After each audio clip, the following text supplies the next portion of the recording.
은혜로우신 주님, 참으로 주께 찬양 돌리오니 영광받아 주시옵소서. 우리에게 새 주시고 새날 주신 주님, 새 주를 허락하신 주님, 그 주님을 찬양할 때에 우리 주와 더불어 살게 하시고 주시는 은총 누리게 하시고 열어주시는 길로 나아갈 수 있도록 인도하여 주시옵소서. 참으로 하나님 찬양하는 마음에 복을 더하시고 이스라엘의 찬송 중에 임하겠다고 하신 그 약속이 오늘도 실현되며 같은 마음으로 찬양하고 환호하고 박수치는 모든 성도들에게도 같은 마음 주사, 같은 은혜 주사, 오직 주께서 하늘로 내리는 은혜가 풍성케 하여 주시옵소서. 오늘도 찬양으로 마음 열어주신 것 감사합니다. 이 마음밭에 주의 말씀 떨어질 때 열매 맺게 하시고 주의 말씀으로 인하여 우리가 기뻐하며 참으로 그 열매 가지고 돌아갈 수 있도록 인도하여 주시옵소서. 주 예수님 이름으로 기도하옵나이다. 아멘. 네, 사랑하는 성도 여러분, 주연절후 둘째 주일입니다. 오늘도 우리 가운데 하나님의 영광을 드러내시는 그 성부, 성자, 성령의 그 은혜가 여러분과 함께 하시기를 축원합니다. 기도해 주셔서 기도원 잘 다녀왔고요. 기도원에서 기도하다 보니 여러 목사님들을 만나서 이런저런 얘기를 나누면서 기도 제목들을 서로 소개하면 또 듣고 재밌어하고 그랬습니다만 어떤 목사님이 할아버지가 장로님이신데 이제 어린아이들이죠. 할아버지가 장로님인데 할아버지가 좀 젊은 장로님. 그러니까 이제 엄마 아빠가 아직 나이가 많지 않아요. 그래서 동생은 초등학생, 형은 중학교 1학년. 그런데 걔들 기도 제목이 너무 재밌었다고 얘기를 해주는 거예요. 동생은 원래는 엄마 말을 잘 듣는 아이가 되게 해주세요. 이렇게 기도를 했는데 큰 놈은 뭐라고 했냐면 우리 엄마 아빠가 내 말을 잘 듣게 해주세요. 이렇게 기도를 했다고 그렇게 막 얘기를 나누고 웃었습니다만, 예, 교회는 언제나 찬양과 기도와 예배가 가득 차야 할 줄로 믿습니다. 우리 교회는 늘 그런 교회가 되어야 하겠습니다. 그리고 우리 성도의 삶이 그러해야 합니다. 늘 가득 차 있는 것이 툭 치면 예수 그리스도가 튀어나오고 누가 건들면 하나님의 은혜가 튀어나와야 됩니다. 그게 우리 속에 가득 차 있으면 주께 영광이 되겠죠. 우리가 뭘 하든지 간에 예배하고 기도하고 말씀 나눈다면 또 그것 또한 귀한 은혜라고 생각합니다. 무엇이 차이냐 하는 것은 굉장히 중요하죠. 아파트 생활을 하다 보니까요, 본의 아니게 공동생활 구간들을 지납니다. 엘리베이터를 안 타고는 내려갈 수가 없겠죠. 그런데 엘리베이터를 타다 보면 거기에는 항상 전 사람의 냄새가 배어 있습니다. 어떤 때는 아가씨가 향수를 뿌렸는지 너무너무 좋은 향수로 가득 차 있으면 기분이 왠지 좋아요. 그런데 어떤 때는 가끔씩 이상한 냄새가 납니다. 음식물 쓰레기 냄새가 나기도 하고 어떤 분이 방금 뿡 하고 가셨는지 이상한 냄새가 가득 차 있기도 합니다. 예, 앞사람이 남긴 냄새가 그렇다는 거죠. 어떤 공간이든지 어떤 공간에 머무는 이들로 말미암아 무언가가 채워져 있게 마련입니다. 교회도 하나의 공간이라고 볼 때에 뭔가가 가득 찰 수 있습니다. 그게 무엇이든 차게 마련입니다. 어떤 교회 가면 기도가 가득 차 있습니다. 어떤 분들은요, 남의 강단에 그러니까 헌신 예배 강사가 되어서 올라와서 강단에 말씀 전하려고 꿇어 엎드리면 정말 그런지는 잘 모르겠습니다만 기름 부음이 느껴진답니다. 이 강단에서 그 목사님이 그곳 담임 목사님이 얼마나 기도를 했는지 그 기름 부음이 느껴진다라는 그런 말들을 하는데 이 사람이 신령해서 이런 말을 하나? 그런 척 하나 알지만 일견 맞다라고 생각합니다. 저도 신방을 가보면 그런 생각이 들 때가 있습니다. 신방을 가면 어떤 가정은요, 굉장히 기도와 말씀 전하기가 편한 가정이 있습니다. 그 가정을 가만히 생각해 보면 기름 부음이 있는 가정입니다. 늘 예배하고 찬송하고 그런 자리였기 때문에 거기에서 말씀 전하면 하나도 불편하지 않고 은혜가 있습니다. 신방자 자체가 은혜가 있죠. 그런데 어떤 가정 가면요, 불편할 때가 있습니다. 그런 염두에 두시고 늘 마음속에 여러분 가정이 말씀과 기도와 예배로 가득 차기를 축원합니다. 그렇게 채워져야 합니다. 비록 눈에는 보이지 않는 것들이지만 우리가 채워나가는 이 무형의 공간 속에, 유형의 공간 속에 무형의 것들이 채워지기 마련입니다. 그래서 이 교회는요, 여러 가지를 채울 수 있지만 한번 따라 합시다. 하나님의 영광. 하나님의 영광으로 가득 차야 합니다. 하나님 오늘 말씀에 그랬습니다. 솔로몬이 성전을 건축한 다음에 그곳에 헌당 예배를 드린 다음에 온통 구름이 가득 차면서 기자는 그것을 여호와의 영광이라 그렇게 표현합니다. 성경에는 몇 번 이런 경험들이 있습니다. 구약에 요즘 출애굽기를 배우고 있지만 구약의 모세가 성막을 하나님 앞에 드린 다음에 구름이 가득 차서 그것이 하나님의 영광으로 임재하는 것을 보았습니다. 그래서 모세가 출입을 못할 정도로 거기에 들어갈 수 없을 만큼 가득 찬 영광이 있었다 그랬고요. 신약의 교회는 어떻습니까? 다락방에 모였습니다. 120문도가 모였습니다. 그런데 그게 뭐가 가득 찼을까요? 오순절 성령이 가득 찼습니다. 성령님이 가득 차서 온 성도들의 마음속에 열정을 심어줬고 용기를 심어줬고 참으로 은혜를 심어준 것을 믿습니다. 바로 그런 일들이 신약시대에 있었죠. 오늘 말씀에도 역시 솔로몬이 성전을 봉헌하고 구름이 성전에 가득 차서 모세가 운신을 할 수 없을 만큼 그렇게 하나님의 영광이 드러났다 그랬습니다. 공통점이 있죠. 모두가 같은 이야기를 하고 있습니다. 바로 하나님의 성전에 가득 차야 할 것은 무엇이다? 하나님의 영광이라는 것입니다. 그 무엇도 채워줄 수 없이 그것이 하나님의 교회가 텐트라도 상관없습니다. 다락방이라도 상관없습니다. 건물이라도 상관없습니다. 그곳에 채워지는 것은 오직 예외 없이 하나님의 영광이어야 한다는 것입니다. 이 말씀에 오늘 우리에게 던지는 교훈을 마음에 담아야 합니다. 교회에 하나님의 영광이 가득해야 한다는 말이 왜 중요해지냐 하면 그 반대 개념이 있기 때문에 그렇습니다. 교회에 하나님의 영광이 가득 차지 않으면 뭐가 가득 찰까요? 반대되는 개념은 사람의 영광, 사람의 이름, 사람의 행동들이 그곳에 가득 차버린다는 겁니다. 하나님은 없고 하나님의 영광도 없고 사람으로만 득실거린다면 그곳은 이미 교회가 아니라는 거죠.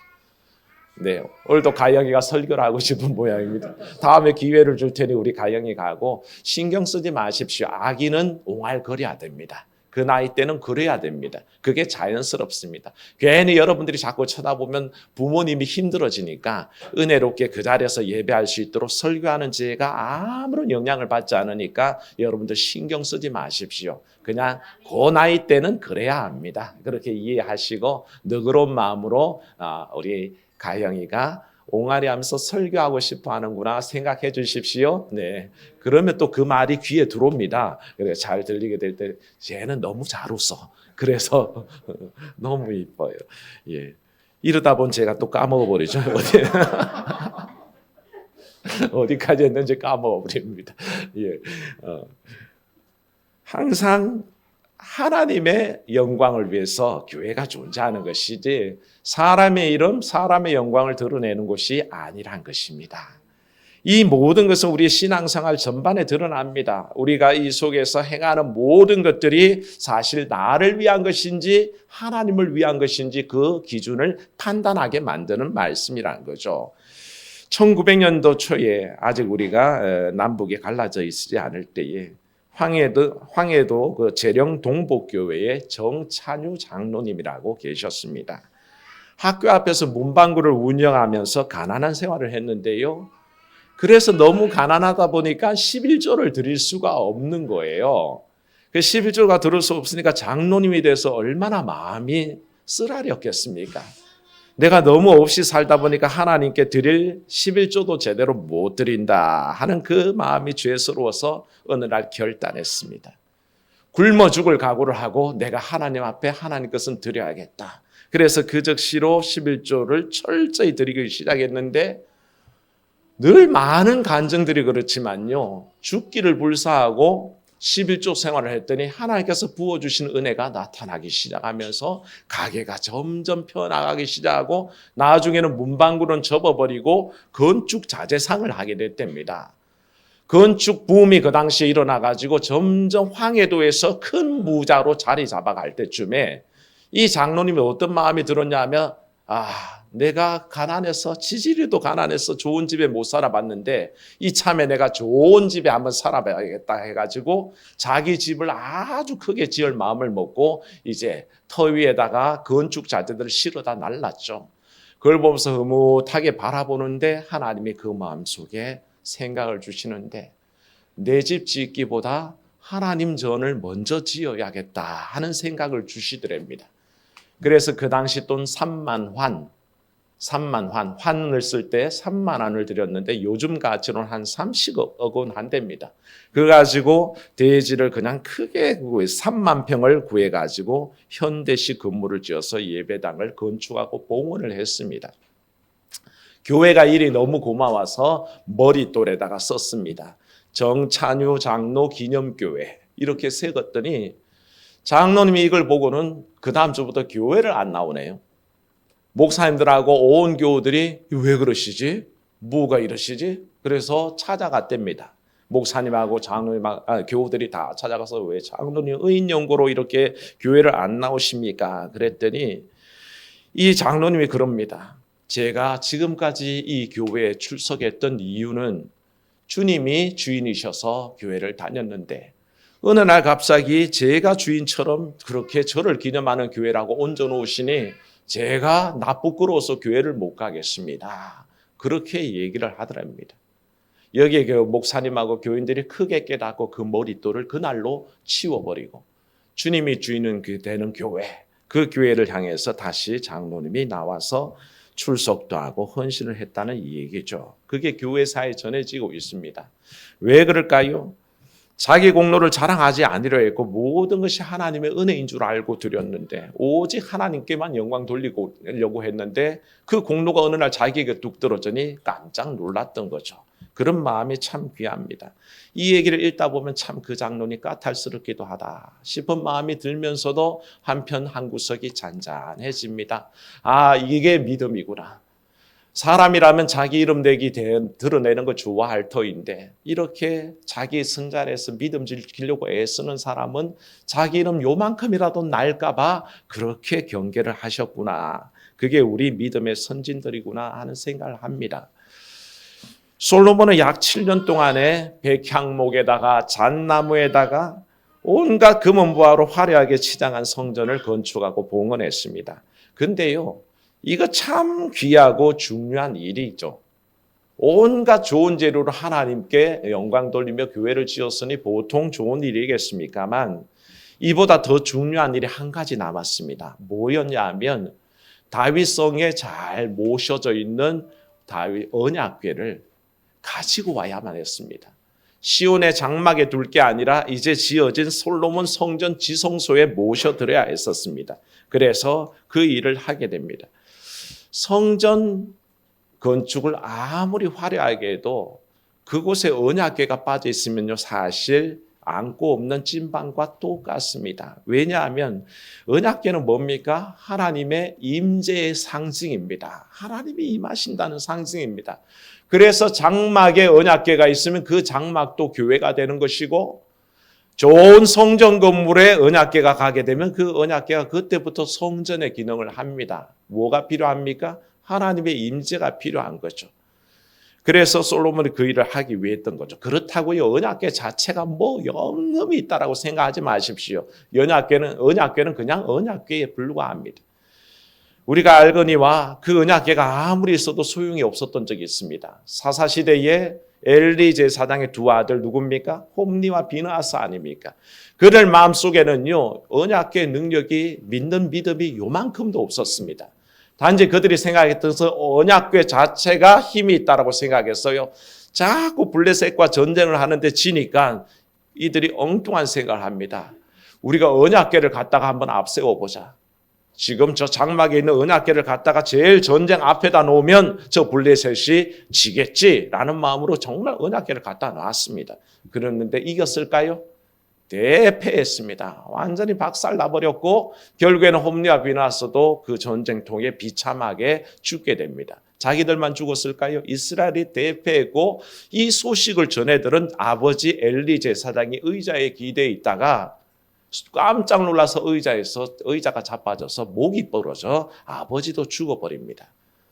하나님의 임재의 능력을 믿은 게 아니라 그저 하나님의 언약궤를 우상처럼 무슨 부적처럼 생각했던 그 사람들에게는 전혀 하나님의 능력이 안 나타난 것을 보게 됩니다. 우리가 드리는 예배, 기도, 찬양 마찬가지입니다. 그 속에 하나님의 능력이 임재하지 않으면 빈 껍데기들만 있으면 아무것도 아니란 것입니다. 경건이라는 게요, 경건 모양 자체로 능력이 있다고 생각하십니까? 아닙니다. 주님도 말씀하셨습니다. 경건의 모양은 알지만 능력은 부인하는 자들은 얼마든지 있습니다. 그러므로 우리가 예배하고 기도하고 찬양하는 것, 그 형식 자체도 중요하지만 그거보다 뭐라고요? 따라합시다. 하나님의 임재. 하나님의 임재와 능력이 중요합니다. 내가 뭘 하든지 간에 하나님의 능력과 은혜가 내게 임해야 한다는 것이죠. 그 모든 형식을 뛰어넘어 계신 하나님을 만나는 여러분들의 시기를 축원합니다. 우리 현저교회는 그런 교회가 되기를 바랍니다. 형식을 뛰어넘어서 그곳에 임재하는 주님을 만나야 하는데 오늘 말씀은 우리에게 하나의 성서신학적인 하나의 문제를 제기합니다만 언약궤에는 모세의 뭐밖에 없었다고요? 9절에 그 궤 안에는 뭐요? 두 돌판 외에 아무것도 없으니 왜 이 두 돌판 외에는 아무것도 없었다고 이 열왕기서가 강조할까라는 생각을 하게 됩니다. 왜냐하면 우리가 아는 언약궤에는 세 가지가 들어있었습니다. 본래 뭐가 있었습니까? 만나 담은 항아리, 또 아론의 쌍난 지팡이, 그리고 모세의 두 돌비, 이 세 가지 물건이 들어있어서 만나 담은 항아리는 뭡니까? 하나님이 늘 먹여주신다는 은혜의 상징입니다. 아론의 쌍난 지팡이는 하나님의 권능의 상징입니다. 하나님의 능력의 상징이죠. 그리고 이 돌비는 하나님의 언약, 하나님의 말씀의 상징이었습니다. 이 세 가지가 담겨 있었는데 어쩐 일인지 오늘 열왕기서는 강조해서 이 궤 속에는 오직 두 돌판 외에는 아무것도 없었다 이렇게 얘기하니 헷갈리는 거죠. 그래서 아마 이 둘 돌비를 강조하기 위해서 그렇게 표현을 했거나 첫 번째, 두 번째는 뭐냐 하면 실제로 그 두 가지 유물들은 유실됐을 가능성이 있다는 겁니다. 왜냐하면 출애굽한 지 480년이란 근 500년이 지났기 때문에 우리가 이조 시대 유물들 없어진 건 많잖아요. 그것처럼 아마도 유실되지 않았나라는 상상도 해보게 됩니다. 그럴 가능성이 농후한 게 조금 전에 예를 들었지만 홈리와 비나스가 어땠습니까? 전쟁에 들고 나갔다가 누구에게 뺏겨요? 블레셋 사람들에게 뺏겼잖아요. 그때 누군가가 열어보고 이거 뭐야? 이 웬 항아리인데 아무것도 없네? 썩은 냄새가 나네? 만나가 썩었을 거 아닙니까? 버려버리고.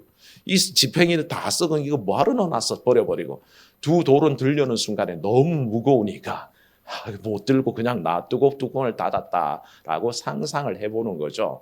그래서 그런 썩어 가지는 물질들은 다 유실이 됐고 그냥 오래 보존되는 돌비만 남은 게 아닌가 하는 추측을 해봅니다만 이 추측 속에 참 재미난 상상을 하게 되는 것이 뭐냐 하면요. 아까 말씀드렸잖아요. 만나는 먹거리, 하나님의 은혜를 상징합니다.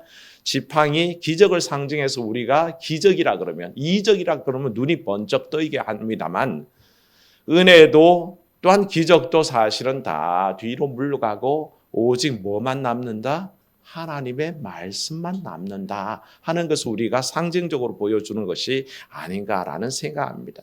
어떤 이들은 은혜를 먼저 구합니다. 어떤 이들은 기적을 먼저 구합니다. 그런데 이 말씀을 따라 우리가 순서를 생각해 보면 하나님의 말씀이 더 우선이라는 것입니다. 말씀이 영영토록 세세히 선다는 그 말씀을 기억할 때에 이 말씀이 성도들의 삶에 중요했기에 이 돌비가 언약궤 안에 그대로 남아 있었다는 것을 강조하는 것이죠.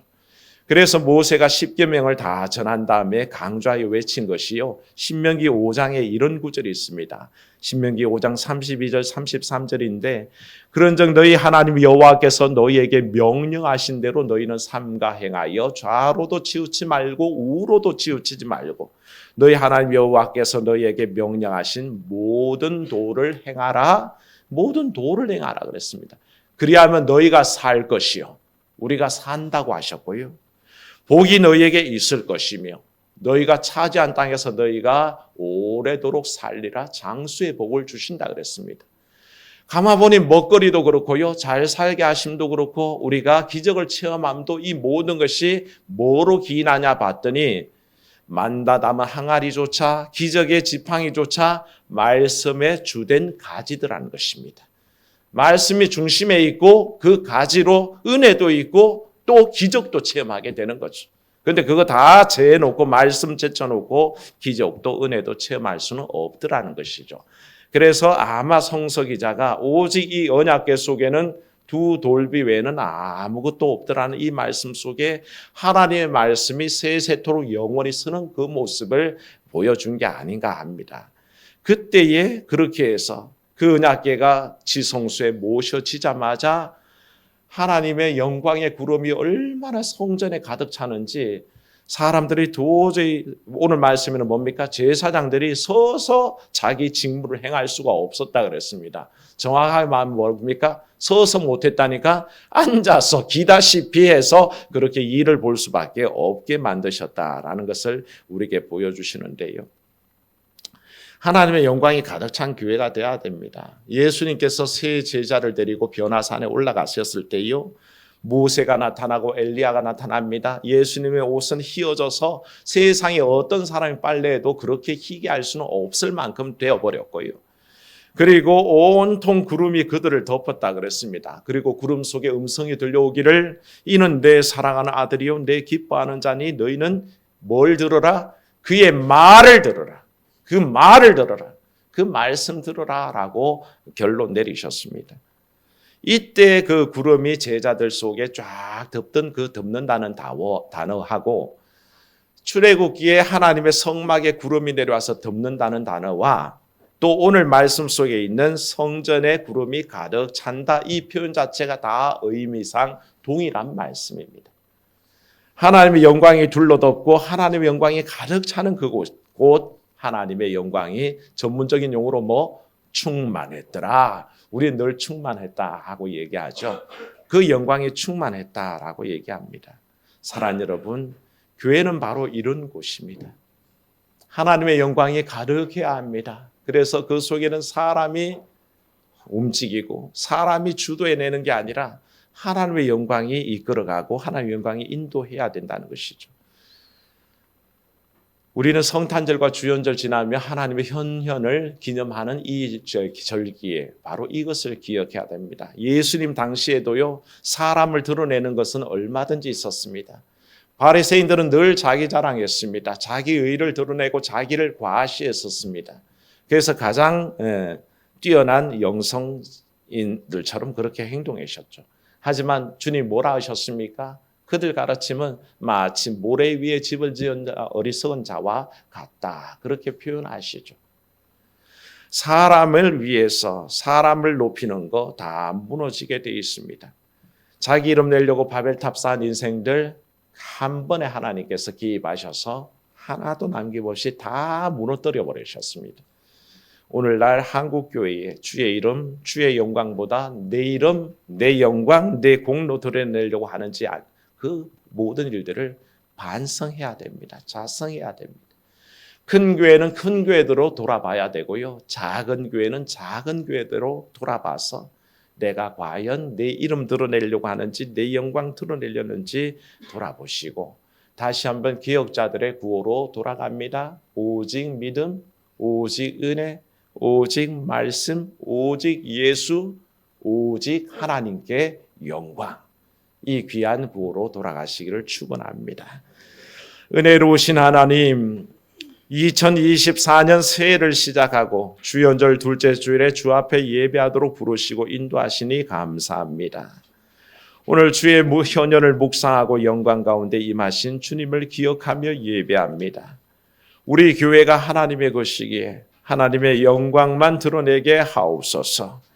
우리 교회가 주님의 몸된 교회이기에 머리 대신 주님의 뜻만 감당하게 하소서. 그리하여 주의 영광만이 가득 찬 현저 교회가 되기를 원하옵고 주 예수님 이름으로 기도하옵나이다. 아멘.